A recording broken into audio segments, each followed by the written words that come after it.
저 한 절씩 교대로 봉독하겠습니다. 블레셋 사람이 방패든 사람을 앞세우고 다윗에게로 점점 가까이 나아가니라. 그 블레셋 사람이 둘러보다가 다윗을 보고 업신여기니 이는 그가 젊고 붉고 용모가 아름다움이라. 블레셋 사람이 다윗에게 이르되 내가 나를 괴로 여기고 막대기를 가지고 내게 나와왔느냐 하고 그의 신들의 이름으로 다윗을 저주하고 그 블레셋 사람이 또 다윗에게 이르되 내게로 오라. 내가 내 살을 공중의 새들과 들짐승들에게 주리라 하는지라.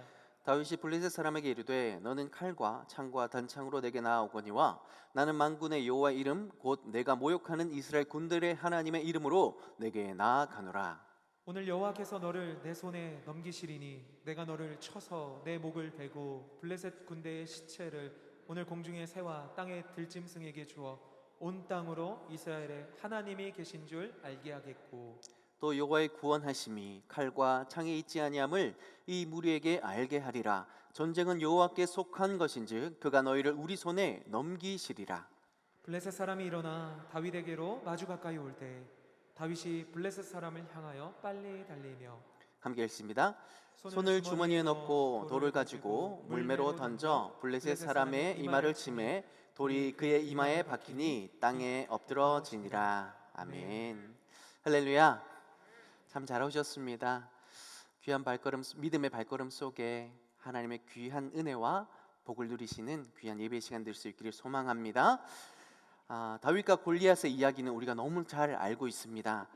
어린 소년 다윗이 날 때부터 용사였던 거대한 골리앗을 물맷돌 하나로 이겨버린 대반전 스토리가 얼마나 매력적인지 교회 다니지 않는 세상 사람들도 다 알고 있을 정도입니다. 그런데 이렇게 잘 아는 이야기 속에서 과연 우리는 어떤 교훈을 얻어서 얼마나 삶에서 열매를 맺고 계십니까? 다윗과 골리앗의 싸움을 우리는 대체로 강자와 약자의 싸움이라고 생각합니다. 그러면 이렇게 적용 질문을 드릴 수가 있을 것 같습니다. 그렇다면 강자는 누구고 약자는 누구일까요? 대부분 강자는 세상이라고 생각하고 약자는 우리라고 생각하는 경향이 있습니다. 맞을까요? 굉장히 자존심이 상하는 대목인데요. 바로 우리가 약자라는 거랍니다. 예수님이 세상을 이기신 줄 믿습니다. 그렇다면 예수 믿는 우리는 강자가 되어야지 왜 약자가 되어야 합니까? 하나님이 천지를 창조하실 때 특별히 우리 사람에게 하나님의 형상을 주시면서 세상을 정복하고 다스릴 수 있는 모든 능력을 주신 줄 믿습니다. 그러면 우리가 약자가 아니라 강자가 되어야 되는 것입니다. 할렐루야. 우리는 세상을 이길 수 있는 승자가 될 수 있습니다. 그러면 다윗 이야기를 우리가 어떻게 해석해야 할까요? 저는 개인적으로 이 이야기가 프레임의 싸움이라고 정의하고 싶습니다. 프레임 뭔지 아십니까? 액자의 테두리 내지는 어떤 구조물의 기본 틀입니다. 이 틀을 기반으로 구조물이 하나하나 쌓여가는 것이죠. 그래서 이 프레임을 잘 짜는 것이 참 중요한데요. 정치적으로나 사회적으로 이 프레임을 가지고 논리를 전개하기도 하고 이것으로 싸우기도 합니다. 사무엘하 17장 8절 9절의 내용을 읽어보시면 왜 제가 프레임 싸움인지에 대해서 알 수 있습니다. 제가 읽어드립니다. 그가 서서 이스라엘 군대를 향하여 외쳐 이르되 너희가 어찌하여 나와서 전열을 벌였느냐? 나는 블레셋 사람이 아니며 너희는 사물의 신복이 아니냐? 너희는 한 사람을 택하여 내게로 내려보내라. 그가 나와 싸워서 나를 죽이면 우리가 너희의 종이 되겠고 만일 내가 이겨 그를 죽이면 너희가 우리의 종이 되어 우리를 섬길 것이라. 골리앗이 이스라엘 군대를 향하여 야! 한판 붙자! 나와라! 라고 하면서 싸움을 걸었습니다. 그런데 이 싸움을 거는 골리앗의 말과 행동에는 고도의 전략이 숨겨져 있습니다. 고대 사회에서 전쟁은요, 웬만하면 전면전은 피합니다. 대신에 1대1 싸움을 하는 경우가 많고요. 이쪽 나라 대표, 저쪽 나라 대표가 한판 붙어서 이쪽 나라가 이기면 이 전쟁의 승리가 이쪽 나라가 되는 것입니다. 왜 그렇게 했냐고요? 고대 사회는 사실은 숫자 싸움입니다. 그런데 전면전을 탁 벌이잖아요. 그러면 양쪽 모두가 피해를 입어요. 그러면 주변국들이 수적으로 열세 피해를 입어서 열세에 이른 이 나라를 어부지리로 침략할까요, 안 할까요? 침략합니다. 그러니까 대부분 전면전은 피하고 제일 잘 싸우는 용사 한 명이 나와서 한판 붙는 겁니다. 그래서 이쪽 나라가 이기면 와, 우리가 이겼어, 전쟁의 승리를 얻게 되는 것이죠. 그래서 블레셋의 대표는 골리앗이었습니다. 블레셋에서 가장 잘 싸우는 사람이었죠. 그런데 그의 복장을 설명하는 내용을 잘 보면 중무장한 보병의 모습을 띠고 있습니다. 이 당시에 병사는 세 가지 부류가 있습니다. 골리앗같이 중무장한 보병이 있고, 두 번째는 말을 타는 기병, 세 번째는 활을 쏘거나 물맷돌로 탁 하는 사람을 죽이는 포병 같은 존재들이 있었습니다. 왜 그런지 모르겠는데 고대 전쟁에서는요, 암묵적인 룰이 있어요. 대표성을 지닌 1대1의 싸움이었기 때문에 중무장한 보병이 나오면 저쪽 나라에서도 보병을 내보내는 게 암묵적인 룰이었어요. 전쟁사를 보면 사실 되게 비합리적인 일들이 실제로 전쟁에서 일어나게 되는데 바로 이와 같은 일 같습니다. 그래서 골리앗과 싸우러 나가는 다윗에게 사울이 뭐 합니까? 자기의 갑옷을 막 입히는 거예요. 다윗을 보호하기 위함도 있지만 사실은 이 룰에 입각해서 너 갑옷을 입고 나가야 돼 라고 말을 하는 거죠. 여러분 한번 상상해 보십시오. 이 소년 다윗이 이 어마어마한 갑옷을 입고 나갔다가는 이 돌팔매나 제대로 돌릴 수가 있겠습니까? 돌도 제대로 못 줍다가 칼 맞아 죽었을 수도 있습니다. 이것이 골리앗의 고도의 전략이었다라는 거예요. 보병 나와라. 두 번째는요, 골리앗의 말에는요 하나님이 없습니다. 8절의 기록을 보면 나는 블레셋 사람이며 너희는 사울의 신복이 아니냐 라고 말합니다. 신복이라는 말은 어디 누구에게 속하다라는 뜻이죠. 결국 사울에 속한 너희들은 종이 아니냐, 노예가 아니냐 라고 말하고 있는 것입니다. 성경을 잘 들여다보면 참 재미있어요. 골리앗이 자기 무기 드는 자와 함께 적진 앞에 서 있잖아요. 두 사람이 서 있습니다. 이 모습 그대로 14장에 등장하는 인물이 있어요. 요나단입니다. 요나단이 어떤 일을 합니까? 자기 무기 든 자와 함께 두 명이서 블레셋 적진에 뛰어들어서 수천 명을 교란시켜서 전쟁에서 승리로 이끌었던 인물이었던 겁니다. 이 승리는 전적인 하나님의 은혜였고 하나님의 승리였습니다. 이스라엘에게 있어서는 기적이었습니다. 그러나 블레셋에게 있어서는 너무나 수치스러운 패배로 기억되었던 것이죠. 우리 나라 역사에 당태종이 고구려한테 매분 지면서도 계속 쳐들어왔던 이유가 뭡니까? 자존심 때문이었어요. 아니 이 당나라 대국이 저 조그만한 오랑캐 이방민족한테 이렇게 진단 말이야, 말도 안 되라고 생각하면서 계속 쳐들어오다가 어떻게 됐어요? 망했습니다. 그렇죠? 블레셋도 마찬가지였습니다. 오늘 본문 17장에 또 쳐들어오는데요, 왜 그런가 하니까 13장에서 그 답을 발견할 수 있겠더라고요. 13장에서요 사울이 이미 블레셋한테 허둥지둥하고 두려움에 떨어버리는 기가 막힌 모습을 블레셋한테 보여줬던 거예요. 블레셋이 쳐들어오는데 사무엘이 약속된 시간이 오지 않았어요. 그러니까 이스라엘 백성들이 어떻게 됐냐면 어떡하지? 어떻게 이기지? 하면서 바위에 숨고요, 굴에 숨고요, 도망가고요. 그래서 보다 참다 못해서 사울 왕이요 자기가 하지 말아야 될 하나님 앞에 제사까지 지내버리는 기가 막힌 일이 13장에서 벌어지는 거예요. 블레셋 사람들이 이걸 보면서 얼마나 가수로웠겠습니까? 야, 저거 한 방이면 가겠는데? 라는 마음을 품고 있었는데 앞불사 14장에서 기가 막히게 패퇴하게 된 겁니다. 억울하죠. 화가 나죠. 자존심 상하죠. 그래서 17장에 쳐들어오게 된 것입니다. 그래서 골리앗이 그 보복의 예표적인 상징으로 두 사람이 이스라엘 적진 앞에 서서 어떻게 말하냐면 사울의 신보가 나랑 한판 붙자 라고 말하고 있는 겁니다. 앞뒤를 살펴보니 고도의 전략이 느껴지십니까? 또 하나의 재미있는 고도의 전략이 있습니다. 블레셋의 거인 누굽니까? 골리앗. 이 거인이요 이스라엘에도 있었습니다. 누군지 아세요? 사울 왕입니다. 사울 왕이 사무엘이 왕을 세우려고 사울 왕을 기름 부으려고 할 때 숨었죠. 근데 도대체 숨을 수가 없었어요. 왜요? 거인이니까요. 일반 병사들보다 머리가 하나가 컸어요. 그래서 아무리 숨으려고 하는데 이 덩치를 도대체 숨길 수가 없는 거인이었던 겁니다. 이스라엘의 큰 자였죠.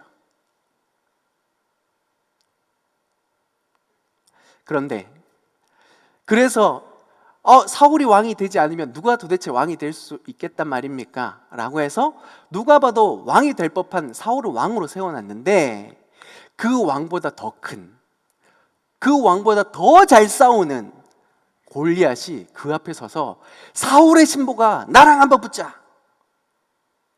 이미 이스라엘 사람들은 그 이야기를 듣자마자 마음은 이미 진 것과 다름없었습니다.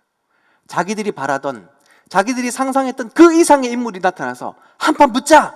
라고 말했을 때 얼마나 두려웠고 깊은 패배감에 몸서리쳐야만 했을까요?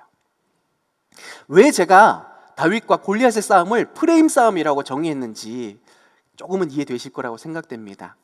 골리앗은 지금 이스라엘에게 싸우면 무조건 질 수밖에 없는 프레임을 가지고 싸움을 걸어왔던 겁니다. 그래서 40일 동안이나 무참히 자존심이 짓밟히면서 모욕을 당했지만 감히 골리앗 앞에 설 수 있는 사람은 아무도 없었다라는 것이죠. 그런데 이 위기 속에서 다윗이 나타납니다. 다윗은 골리앗 앞에 나아갈 때 그가 쳐놓은 프레임부터 부셔버립니다. 그가 골리앗 앞에서 외치는 첫 마디가 뭡니까? 45절입니다. 함께 읽겠습니다. 45절입니다. 제가 읽어드리겠습니다. 다윗이 블레셋 사람에게 이르되 너는 칼과 창과 단창으로 내게 나아오거니와 나는 만군의 여호와의 이름 곧 네가 모욕하는 이스라엘 군대의 하나님의 이름으로 내게 나아가노라. 할렐루야. 창과 칼과 단창으로는 상대가 안 됩니다. 그러니 그거 들고 나가는 게 아니라 나는 그거보다 더 센 만군의 하나님의 이름으로 지금 네게 나아간다. 골리앗이 쳐놓은 프레임을 산산이 부셔버리고 새로운 프레임을 쌓는 거죠. 죄송합니다. 이렇게 발음이 안 될까요? 신체 조건도 불리하죠. 무기는 터무니가 없었습니다. 그러나 다윗은 새로운 프레임을 꺼내드는데 바로 만군의 하나님, 블레셋을 단 2명으로 처참히 짓밟게 하셨던 하나님, 그들에게 공포의 치를 뜨게 만들었던 하나님, 그래서 골리앗도 40일 동안이나 모욕하면서도 절대로 입 밖에 내지 못했던 그 하나님, 그 하나님을 꺼내들었다라는 겁니다. 너 이스라엘 군대 모욕했지? 너 잊어버렸냐? 이전에 요나단을 통해 뼈저리게 깨닫지 않았어? 우리 뒤에 누가 있는지 몰라? 내가 다시 기억나게 해줄게. 우리 뒤에 하나님이 있다는 걸 지금 네 핏값으로 내가 이 모든 사람에게 알게 해줄게. 딱 한 알로 단번에 골리앗을 쓰러뜨립니다. 사랑하는 여러분, 다윗과 골리앗의 이야기의 대반전은 다윗이 만군의 하나님 여호와의 이름을 외치는 그 순간에 일어났다라는 것을 기억하시기 바랍니다. 따라서 이 이야기는 다윗과 골리앗을 통해 하나님의 존재를 드러내기 위한 위대한 역사였던 것입니다. 약자가 강자를 이기게 하시는 하나님의 이야기가 아니라 누구라도 하나님의 편에 선다면, 양치기 소년이라도 하나님의 이름을 부르짖으며 나아간다면 그 어린 소년이라 할지라도 당대의 유명한 장수 골리앗을 쓰러뜨릴 수 있다라는 그 일을 가능케 하시는 하나님의 역사를 드러내기 위해 성경은 이 이야기를 쓰고 있다는 것을 기억하실 수 있기 바랍니다.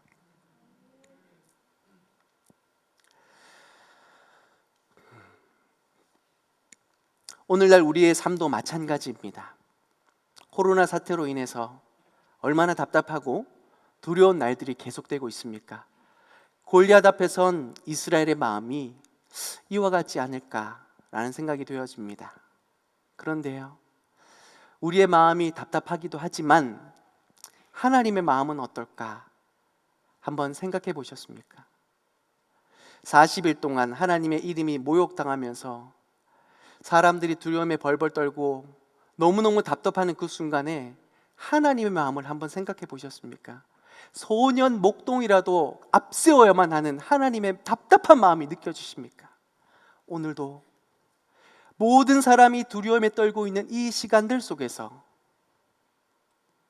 자그마한 겨자씨 하나만한 그 믿음을 하나님은 보시며 세상 앞에 그 한 사람을 세우기를 하나님은 답답함으로 기다리고 있는 줄 믿습니다. 사랑하는 성도 여러분, 이 어두운 시대 속에서 하나님의 편에 선 한 사람 되시기를 소망합니다. 하나님의 이름을 의지하며 나아가는 그 한 사람을 통해서 또 다른 다윗과 같은 대반전의 스토리를 써내려 갈 수 있게 될 줄 믿습니다. 오늘 이 말씀 속에서 다시 한번 더 그 대반전의 비결을 발견하고 오늘날 어둡고 이 답답한 시대적 삶 속에 놀라운 하나님의 은혜의 기적을 써내려 가시는 우리 성도님 될 수 있기를 주님의 이름으로 축복합니다. 그런데요, 하나님은 아무나 사용하시지 않습니다. 그리고 하나님의 이름만 외친다고 하나님이 꼭 승리를 주시는 것은 아닙니다. 다윗이 가지고 있었던 하나님 앞에 가장 아름다운 두 가지를 꼭 기억하실 수 있었으면 좋겠습니다. 첫 번째는요, 다윗이 가졌던 거룩한 분노를 우리도 가지고 있어야 합니다. 대부분 우리는 화내면 지는 거야. 제가 우리 아들 딸들에게 서로 싸우면요 맨날 하는 말이, 야, 화내면 지는 거야, 화내지 마. 네, 우리가요 잘못 화내서 진짜 민망하고 적지 않은 손해를 입은 적이 있으시죠? 그런데요, 살다 보니까 참는다고 다 좋은 것은 아니더라고요. 화낼 때는 제대로 화를 낼 수 있어야 됩니다. 그게 언제인 줄 아세요? 지켜야 할 것 앞에서 우리는 제대로 된 화를 낼 수 있어야 돼요. 지켜야 될 것 앞에서. 제가 고등학교 때요, 별명이 여포인 선생님이 있으셨어요. 여포 아시죠? 아실 거예요, 아마. 싸움을 엄청 잘하던, 힘도 엄청 셌던 그 장수가 있는데요. 왜 이런 별명이 붙었냐면, 제가 직접 보지는 못했지만 그 일화가 있었어요. 저 때는 좀 많이 맞고 크던 학창 시절이잖아요. 교탁에서 이 여포 선생님이 우리 친구를 팍 쳤는데 얘가 교탁에서 저기 출입문까지 날아간 거예요. 그때부터 여포라고 불리셨다고 하더라고요. 얼마나 무서웠겠습니까? 막 말 걸 때마다 가슴이 콩닥콩닥 하는데, 제발 나 시키지 마라, 제발 나 시키지 마라, 이런 분이셨어요. 아니나 다를까 어느 날 저에게 질문을 하시는 거죠. 하필 제가 너무 떨어서 대답을 못합니다. 그랬더니 선생님이 농담 반 진담 반으로 저희 어머니 욕을 하는 거예요. 제가 그때요 처음으로 선생님한테 대들었습니다. 눈빛으로. 무서운 선생님 앞에 저는 늘 순한 양이었는데, 모범생이었는데, 이 선생님이 갑자기 부모님 욕을 하니까 제가 눈이 돌아가 버린 거예요. 진짜 눈을 피하지 않고 째려보기 시작을 했는데요, 맞으면 맞으리라. S대의 맞으면 맞으리라. 그런데 지금 내가 들은 이 말 절대로 그냥 넘어가지 않으리라. 이거 분명히 선생님 실수했다라는 거를 내가 맞을지언정 알게 하리라. 눈을 피하지 않고 째려봤는데요, 선생님이 눈치채셔가지고, 야, 미안하다, 미안해 라고 하시더라고요. 제가 왜 그랬을까요? 사춘기였다라는 거죠. 사춘기라서요, 제가 부모님 정말 고생 많이 시켜드렸어요. 그래서 너무 많은 시간들 속에 속상하게 하다 보니까 제가 자연스레 마음으로 아는 거죠. 야, 진짜 대단하다, 이런 인간을 어떻게 받아주나 라는 깨달음 속에서 진심으로 부모님을 사랑하고 존경했습니다. 그런데 그런 부모님을 느닷없이 농담이라 할지라도 입에 거론된다라는 것이 너무 참을 수가 없었어요. 그래서 맞으면 맞으리라 생각하고 대들었던 거죠. 그랬더니요, 장수 여포 선생님을 꺾은 몇 안 되는 학생 중에 제가 전쟁은요 씩 웃으면서 좋은 마음으로 하는 게 아닙니다. 분노하면서 모든 것을 잃는다 할지라도 지켜야 할 것을 위해서 싸우는 겁니다. 블레셋이 쳐들어왔습니다. 자신의 자녀와 자신의 가족들을 다 헤아리는 것도 문제지만 40일 동안 우리 하나님의 이름을 모욕했습니다. 모두가 두려워 벌벌 떨었지만 다윗만은 달랐습니다. 왜요? 그는 하나님을 진심으로 사랑했기 때문입니다. 진짜 사랑하면 악한 것에 분노할 수 있습니다. 그 분노는 두려움을 이길 수 있습니다. 여포 선생님 기억하시라고요. 제가 처음으로 사랑하니까요 참을 수가 없었습니다. 아무도 주목하지 않았던 다윗, 어린 시절에 심지어 가족들조차도 그를 중요하게 생각하지 않았습니다. 사무엘이 기름 부으러 왔을 때 다윗을 불러들이지도 않았다라는 것은 이미 가정 안에서 어떤 위치인지 너무 잘 알고 있지 않겠습니까? 그런데 그런 다윗을 하나님은 찾아와 주셨고 가장 좋은 것을 주셨고 부르짖을 때마다 응답하셨고 곰과 사자의 위협 속에서도 하나님은 그를 늘 지켜주셨습니다. 이 모든 스토리가 어디에 녹아나 있습니까? 시편에 녹아져 있습니다. 여호와는 나의 목자시니 내게 부족함이 없으리로다.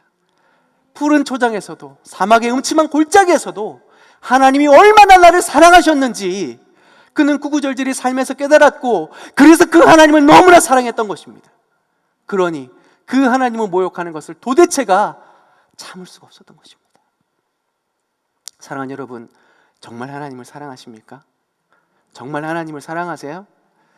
그러면 오늘날의 우리 현실 가운데 분노해야 할 것이 있습니다. 지켜야 할 것이 있기 때문이에요. 먼저는 우리 자신입니다. 우리 자신을 지켜야죠. 그러니 우리 자신을 상하게 만드는 것들로부터 우리는 분노해야 합니다. 하나님이 왜 코로나 사태를 허락하셨을까요? 너무너무 힘든 이 시기를 왜 허락하셨을까요? 성경 모든 것은 단 하나로 결론 짓습니다. 우리 안에 죄입니다.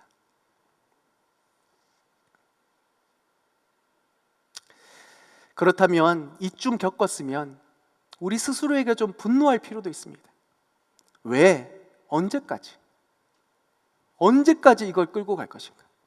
언제까지 전전긍긍할 것인가? 언제까지 끊어내지 않고 이것을 갖고 갈 것인가? 마치 골리앗처럼 옴짝달싹하지 못하게 만드는 내 영혼, 점점 피폐해져 가는 내 영혼, 세상의 도전 앞에 전전긍긍하며 도대체 아무것도 할 수 없게 만드는 내 영혼, 그 영혼을 향하여 우리가 분노해야 되지 않겠습니까? 이제는 그만 끊어내기 위한 거룩한 분노가 우리 속에서 타올라야 되지 않을까요? 사랑하는 여러분, 내 자신의 명예를 지키는 것보다, 내 자신의 어떤 자리를 유지하는 것보다 하나님 앞에서 나의 거룩을 회복하는 것이 내 삶에, 내 인생에 앞으로 더 중요한 가치인 줄 믿습니다. 그러니 여러분, 꺼내놓으셔야 됩니다. 도울 자들에게 꺼내놓고 기도를 요청하고 하나님 앞에 주의 이름으로 부르짖으세요. 만군의 하나님, 나를 도와주옵소서. 더 이상 이 문제로 내가 옴짝달싹하지 못하는 어리석은 자 되지 않기를 원합니다. 담대히 일어나서 골리앗을 향하여 담대히 걸어갔던 다윗의 모습처럼 다 잃는다 할지라도 하나님을 잃지 않기 위하여 내가 이 죄와 싸우겠습니다. 하나님, 나를 도와주옵소서. 여호와 이름으로 나아가며 언제까지가 아니라 이제 해결받으시는 거룩한 성도의 삶이 되시기를 주님의 이름으로 축복합니다. 두 번째는 세상의 악에 대하여 분노해야 합니다. 요즘 교회가 참 욕을 많이 먹습니다. 네, 교회가 미숙한 부분이 많은 것은 사실입니다. 코로나를 통해서 교회가 많이 반성하고 세상과 소통하기 위해 많이 준비되어야 함을 절실히 깨닫는 시기였습니다. 그러나 이와 동시에 세상이 얼마나 완악한가라는 것도 깨닫게 되었습니다. 여러분, 코로나 교회가 퍼뜨렸습니까? 아니잖아요. 물론 확진자가 생겨서 적잖은 소동이 있었고, 그로 인해 우리 교회를 포함해서 교회들이 자발적으로 긴 시간 동안 폐쇄했습니다. 그동안요, 교회도 힘들었지만 성도들도 얼마나 힘들었습니까? 교회에서 예배의 은혜를 누리고 성도의 교제의 은혜를 누리고, 그리고 교회가 세상 가운데 감당해야 할 여러 가지 사명들이 권고히 할 수 있는 이 중요한 시간들을 속절없이 우리가 흘러보내야 되지 않았습니까? 너무너무 힘들고 어려운 시간이었습니다. 그런데요, 이 시국에 퀴어 축제는 벌어졌고 할로윈 파티를 계속적으로 계획하면서 이것저것 광고들이 펼쳐지고 있고, 교회는 더 마스크도 쓰고 매일 방역도 하고 정말 조심조심 하는데, 보란듯이 이런 일이 벌어지는 것에 대해서 우리는요, 분노할 수 있어야 됩니다. 여러분, 오해하지 마세요. 우리 지금 다 국회 청원하고 싸우자는 거 아닙니다. 악한 것에 분노할 줄 알 때 우리의 생각이, 우리의 반응이 달라질 수 있다는 겁니다. 화가 안 나면요, 동성애도 그냥 퀴어 축제도 하라지 뭐. 코로나도 예배가 이렇게 못 드려지고 있는 상황에서 어쩔 수 없지 뭐. 아니요, 여러분, 화가 나셔야 합니다. 거룩한 분노가 일어나야 됩니다. 왜요? 우리는 예배 없이 살아갈 수가 없기 때문입니다. 이 예배의 거룩한 부르심 앞에 우리 모든 성도의 사명이 있고, 이 사명 앞에 온전히 섰을 때에 하늘로부터 임하는 그 풍성한 은혜가 우리 각 성도를 살리고 교회를 교회답게 하고 이 나라를 회복시키게 하는 하나님의 힘이 이 예배에서 쏟아지기 때문입니다. 여러분, 그러니까 더 마스크 잘 쓰세요. 화가 나니까 홧김에 그냥 더 잘 쓰세요. 분노하시면 분노하실수록 더 건강관리 잘 하셔서 용인제일교회 확진자 생기지 않았고 진짜 깔끔하게 잘 드리더라. 화나니까요, 더 잘 쓰시고 반려체크 더 잘 하시고 더 관리 잘 하셔서 보란듯이 세상 앞에 거룩한 믿음의 한 사람, 하나님 편에서 이 예배의 은혜를 받아서 거룩한 대역전극을 펼쳐가는 우리 각 성도님과 용인제일교회가 될 수 있기를 간절히 소망합니다. 두 번째는요, 거룩한 영성을 가져야 됩니다. 거룩한 영성을 가져야 됩니다. 영성은 결국 실력입니다. 버럭버럭 화만 낼 줄 알았지 일은 하나도 해결 못하는 희한한 사람이 있죠. 더 우스워질 뿐입니다. 왜 화를 냈는데 뒷일은 전혀 수습이 일만 더 커져버리게 만드는 사람이 있는데요, 참 힘들어요, 그런 사람. 그게 아니라 그 화를 가지고 그러면 이 문제를 어떻게 해결할 수 있을까? 그게 바로 실력인데요, 영성이라는 것은 거룩한 실력입니다. 생각의 차이, 생각의 수준을 달리하고 그 다른 생각으로 어떤 결과물을 만들어낼 수 있는 결단력, 그게 거룩한 영성입니다. 다윗은 꽤 영성이 있는 사람이었습니다. 같은 위기 앞에서, 골리앗이라는 위기 앞에서 이스라엘 사람들과 전혀 다른 생각의 차이를 내비쳐주고 있었습니다. 17장 25절 26절 말씀 제가 한번 읽어드릴게요.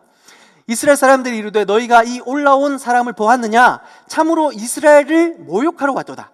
그를 죽이는 사람은 왕이 많은 재물로 부하게 하고 그의 딸을 그에게 주고 그 아버지의 집을 이스라엘 중에서 세금을 면제하게 하시리라. 결론은요, 무엇을 얻을 수 있을까에 탁 말하고 있죠. 그런데 다윗은 전혀 다른 결론을 말합니다. 26절에 다윗이 곁에 서 있는 사람들에게 말하여 이르되 이 블레셋 사람을 죽여 이스라엘의 치욕을 제거하는 사람에게는 어떠한 대우를 하겠느냐? 이 할례 받지 않은 블레셋 사람이 누구이기에 살아계시는 하나님의 군대를 모욕하겠느냐?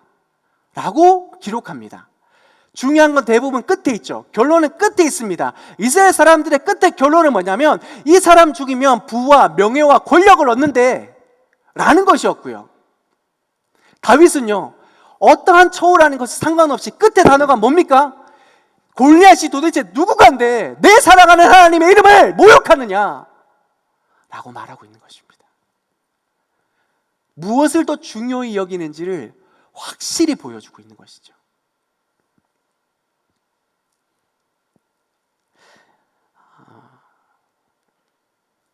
이스라엘 사람들은 재물과 명예, 권력을 위해서 자신의 시간과 자신의 에너지를 쏟으려고 했지만 다윗은 하나님의 이름을 모욕하는 이 골리앗을 없이 하기 위하여 자신의 모든 것을 내걸었다라는 것입니다.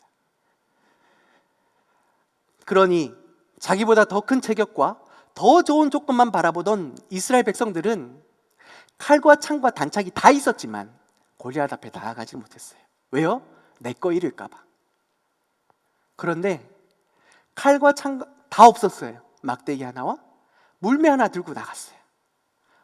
야, 이게 무슨 무기였겠습니까? 그런데 다윗이 들고 갔던 것은 하나님이었던 거예요. 내가 살고 죽는 건 아무 상관이 없어요. 죽어도 상관없어요.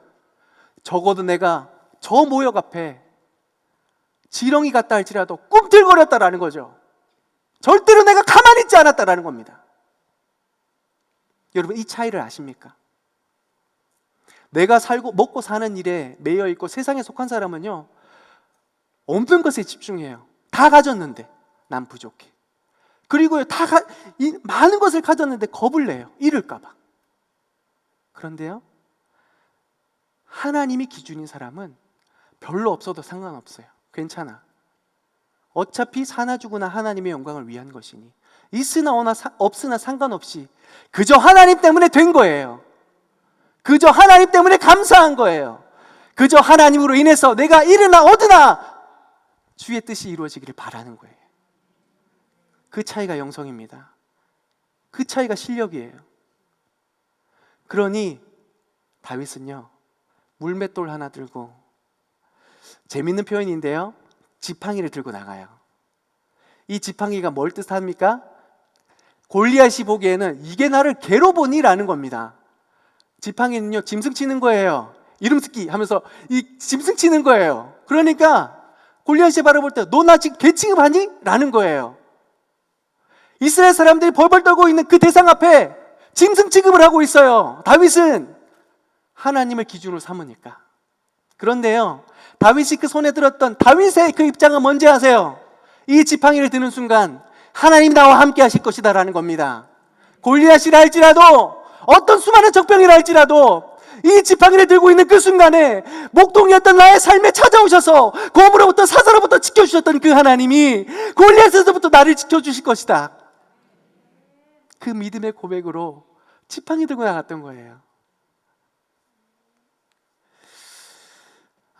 그리고 또 한 가지 우리가 기억해야 될 것이 있습니다. 최근에 연구된 골리앗 연구를 가만히 보면 다윗과 골리앗의 이 관계가 확실히 약자와 강자가 아니었다라는 겁니다. 다윗은요, 생각보다 유능한 사수였어요. 여러분, 잘 들어보세요. 이 물맷질이요, 사람을 죽일 수도 있어요. 심지어 182m 먼 거리에서도요, 이렇게 돌려가지고 탁 던지면 사람을 죽일 수 있대요. 왜 그러냐면 그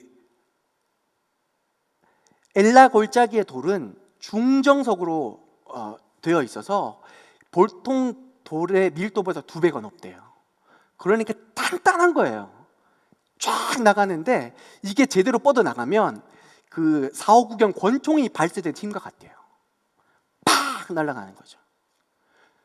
절대로 다윗이 이상한 거 들고 나간 게 아니에요. 쓸데없는 거 들고 나간 게 아니라 다윗이 할 수 있는 최선의 것을 들고 나갔는데, 그 최선의 것은 결국 훌륭한 무기이기도 하지만 그 돌팔매를 통하여 다윗을 구원하신 하나님을 경험한 그 믿음을 가지고 나아갔다라는 것입니다.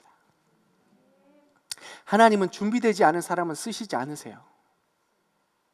하나님을 신뢰하지 않고 그 하나님을 신뢰하는 믿음 가운데 우리에게 허락하신 모든 시간들을 제대로 사용하지 않는 사람들은 하나님이 쓰시지 않으세요. 갑자기 어느 순간 내가 너를 써야 되겠다 이렇게 하는 법은 없어요. 하나님이 허락하시는 수많은 시간들 속에서 하나님은 나의 가정을 허락하셨고, 나의 배우자를 허락하셨고, 나의 직장을 허락하셨고, 나의 자녀들을 허락하셨고, 네, 기가 막힐 때가 있죠. 그러나 그 모든 시간들 속에서 하나님은 그 모든 환경들을 통해서 나로 하여금 하나님의 뜻을 이루기 위하여, 다윗과 같은 대반전의 역사를 이루어내시기 위하여, 특별히 코로나 같은 이 위기들 속에서 하나님의 기적을, 하나님의 영광을 이 시대 가운데 나타내기 위하여 하나님은 그 모든 음성들을 나의 주변에 펼쳐 놓으셨다라는 겁니다. 그러니 우리는 오늘 이 하루를 살아가면서 그 하나님께 하듯이 최선을 다해 이 하루를 살아내시면 됩니다. 그리고 그 모든 시간들 속에서 하나님은 어떻게 하실까? 하나님의 뜻은 무엇일까? 끊임없이 추구하고 도전하면서 하나님의 뜻을 발견하고 그 속에서 하나님의 영광을 경험할 때에 비로소 우리는 실천할 수 있는, 결단력 있는, 실력 있는 영성을 가진 자들이 되는 것이죠. 말씀을 정리합니다.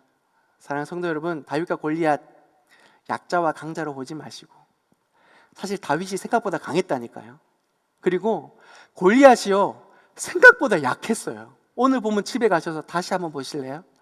골리앗이요, 생각보다 환자였어요. 눈이 잘 안 보여요.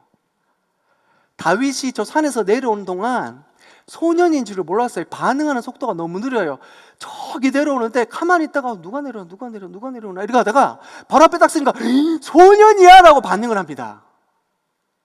그리고 영어 원문을 잘 보면요, 막대기라고 한글에는 표현되어 있지만 스틱스라고 해서 중복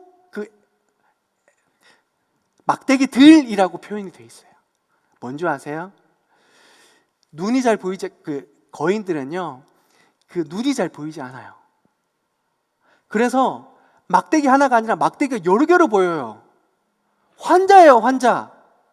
생각보다 우리의 눈으로 바라볼 때 골리앗은 굉장히 무서운 존재지만 실제로 성경이 표현하고 있는 게 뭔지 아세요?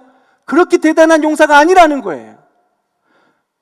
그렇게 두려워할 대상이 아니라는 거예요. 그러니 생각의 수준을 달리하여 실력 있는 영성을 가지고 탐대의 주요의 이름으로 나아가면 대반전의 역사가 다윗뿐만 아니라 우리의 삶 가운데도 펼쳐지게 된다는 것을 성경이 말씀해 주시고자 이 이야기를 써내려 가시는 줄 믿습니다. 그러니 사랑하는 성도 여러분, 위기는요, 우리에게 기회입니다. 너무너무 답답하죠, 어렵죠. 기억하세요. 소년 다윗이라도 내보내고 싶은 그 답답함, 겨자씨 하나일 만한 믿음을 가지고 하나님 앞에 섰을 때에 하나님 그 믿음 반드시 사용하시는 줄 믿습니다. 대반전의 역사가 우리의 삶 가운데 펼쳐지는 그 은혜를 통하여 성도는 더욱 성도답게, 교회는 더욱 교회답게 이 마지막 때 가운데 하나님의 영광을 위해 존귀하게 쓰임받는 우리의 삶이 될 수 있기를 주님의 이름으로 축원합니다.